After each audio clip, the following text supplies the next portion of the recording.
Welcome back, everyone, to the HeatWave Podcast, part of the Roundtable Sports Network.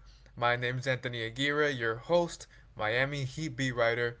Before we begin today's episode, I am kindly asking you to please scan the QR code right here at the top of your screen to please check out the Miami Heat site on Roundtable Sports and be a part of an amazing community where we provide everyday coverage for free. It's simple. You just create an account, you can link your Google account, and then from there just click or tap the join button at the top of your screen and you'll be a part of the Miami Heat community and again, everyday coverage for free on this team that has acquired Giannis, missed out on LeBron, but listen, the Larry O'Brien is still the goal to get. Thank you very much, and we appreciate your support. Now let's get on to today's show. We're gonna have a couple of interesting topics to talk about on today's episode of the HeatWave Podcast, starting with Klay Thompson. Now, there's no legitimate belief that the Dallas Mavericks are going to buy out Klay Thompson. There's no reports to indicate that there are ongoing buyout conversations or anything of that matter. But the Miami Heat seem to be pretty adamant about adding him. Reports say, according to the Miami Herald, Barry Jackson, that Klay Thompson is a priority to add to the roster. Now, granted, the Heat still have three standard roster spots available, and Pat Riley has mentioned about adding a big man and a playmaker.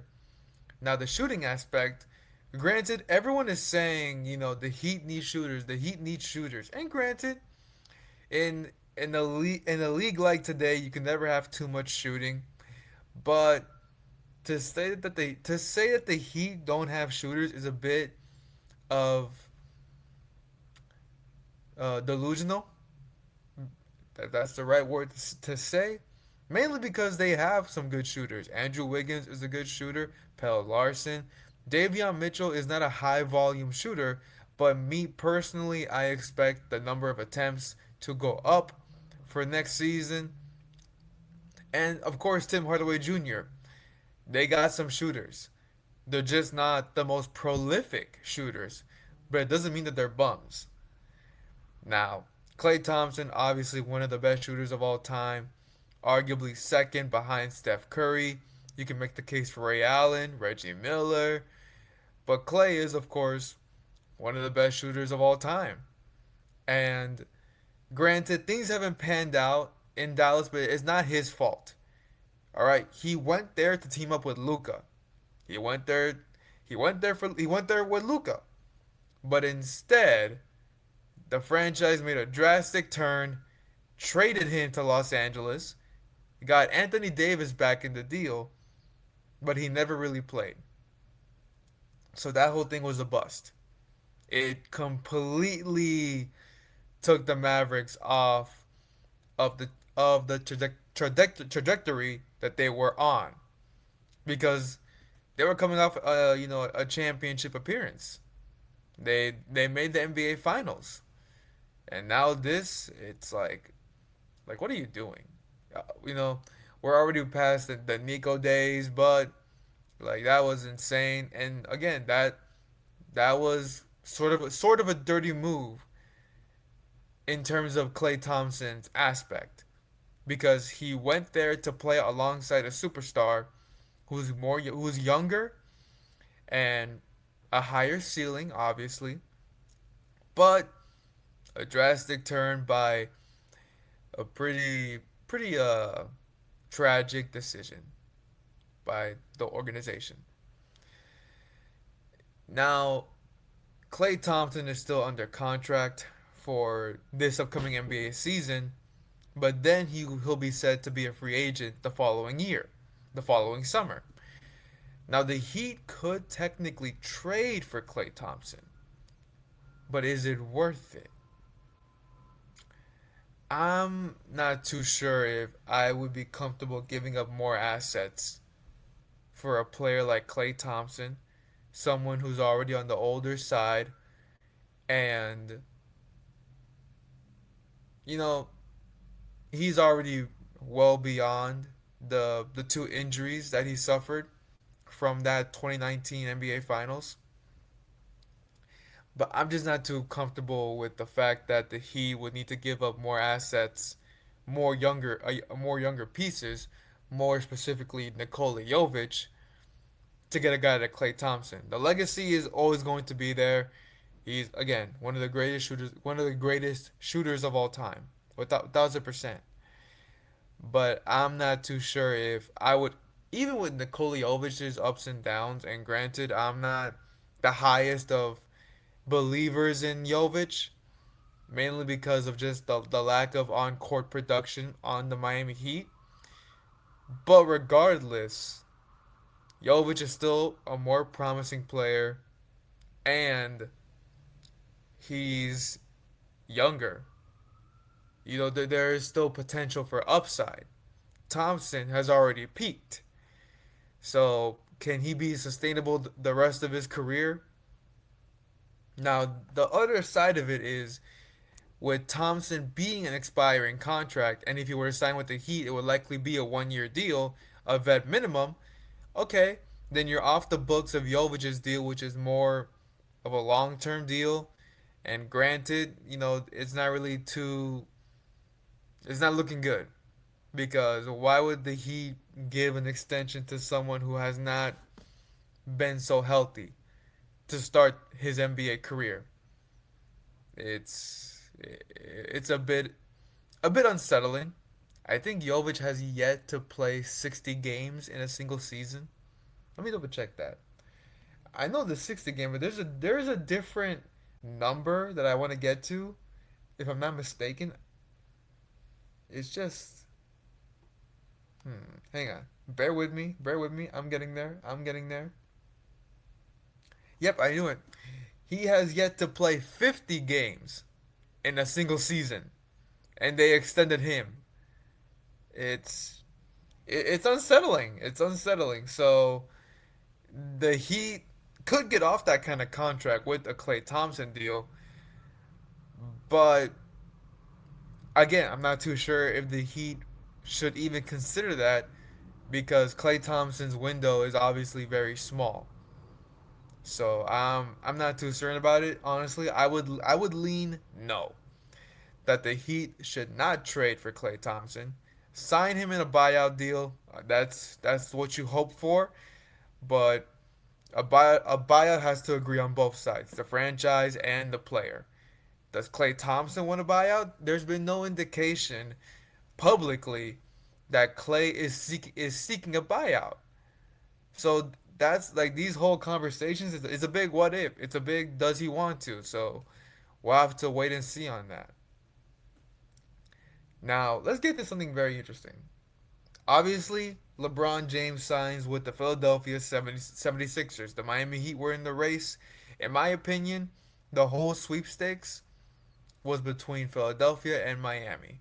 I know Rich Paul will say different things, and obviously they're more valid than my words. They're more valid than anybody's words. But for the Golden State Warriors to be in the sweepstakes, why would LeBron want to go there? The bench is not good enough to compete. Looking specifically at the center rotation, Kristaps Porzingis and Al Horford, not exactly the most promising rim protectors in 2026. And Stephen Curry is only getting older. And after that, there's not much. Draymond Green is not the defender he once was. So I never understood why the Warriors were making such noise, like as if they were legit going to get LeBron. I never saw that. Never did. But the Warriors have now missed out on several other stars. Granted, they did get Jimmy Butler, and that did work out for them before he got hurt. It did look good for a moment. But obviously, with the injury Jimmy had, he will likely not be the same, and that's hard to say. It hurts me. I love Jimmy and what he did in the Miami, so it hurts me to say that. It hurt me to even see it. But the Warriors, Reports are saying that the Warriors are preparing to build post the Steph Curry era, as they should. As they should. I mean, when we talk about the Warriors, I mean, yes, Stephen Curry plays a big role in who they are today, but it won't be there forever. It's not bad to think about what happens in the future. Now, Steph Curry has only played with one franchise, obviously. And that doesn't really happen anymore. Even LeBron is signing with a fourth franchise. So, given the Warriors' lack of transactions, promising transactions, lack of star acquisition, and even the lack of contention over the last few years, does Steph Curry move on? That's a big question that he'll have to make. I'm pretty sure he's extension eligible. I'm not sure what exactly the deal would be, but obviously it'd be a pretty massive deal. But does he just settle it? In my opinion, if he does sign, if Steph Curry does sign an extension with the Warriors, to me that's a hint that he's done with championship contention because the Warriors are not going to contend anymore. Now, granted, we said the same after 2020, and they won in 22, and that is great for them. You know, they squeezed out one more for the dynasty, but that's unlikely to be repeated, especially without Klay Thompson.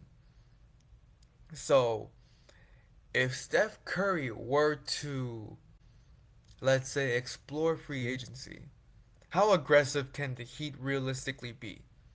It's hard to say at the moment right now because with Giannis's contract and he's extension eligible right now, Bam Adebayo's contract, he won't be.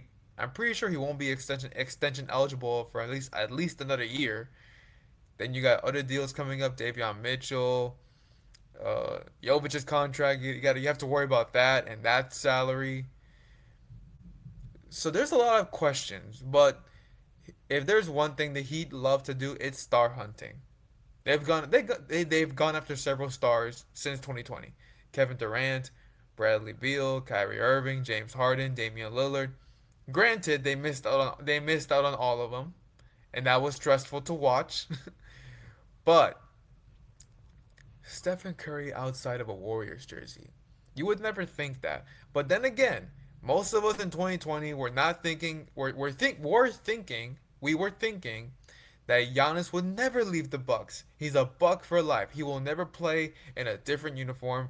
And look at 2026. He is now wearing number 7 on the Miami Heat. So, but should Steph Curry be on the Heat's radar? In my opinion, no. And here's why.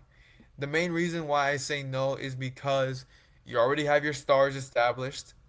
Giannis will very likely play the rest of his career in Miami. If not, maybe sign a one-day deal with Milwaukee and retire there the same way Kyle Lowry is right now with the Toronto Raptors. But in my opinion, I just don't see why they should go after him. I mean, he's only getting older. He's not the same as he once was. The impact that he once had is not the same anymore. I just don't believe in the whole Steph Curry thing. And I don't think the Heat should even consider it.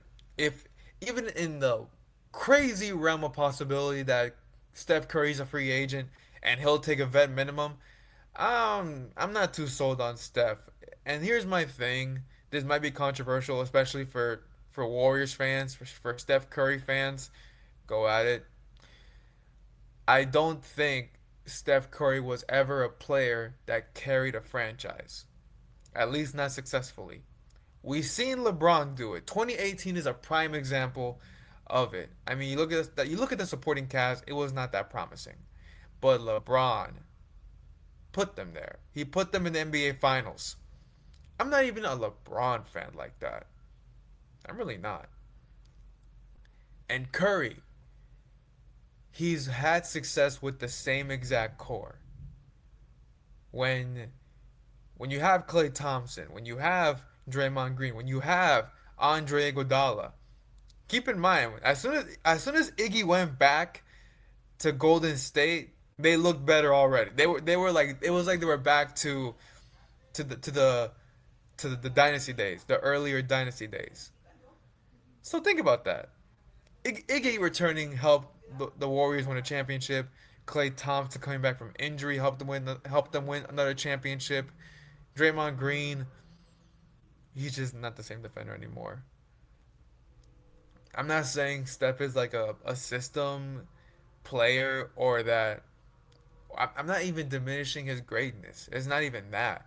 But I just don't believe that he can deliver an impact on the Heat the same way he did for the Warriors. I just don't think so. So I would say to wrap up this episode, the Heat should not trade for Nikola Jovic. I mean, okay, my bad. The Heat should not trade Nikola Jovic for Klay Thompson.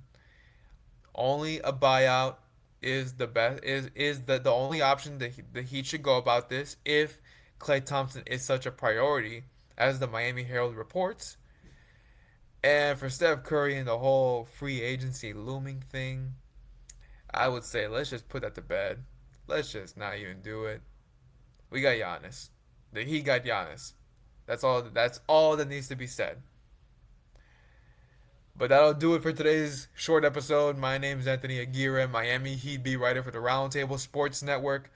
Once again, you scan the QR code right here, top of your screen. You will find our site. Please join. We appreciate all the support, and trust me, you don't want to miss out on our coverage every day for free. Thank you all very much. Make sure to leave a like, comment, and subscribe. See you again next time.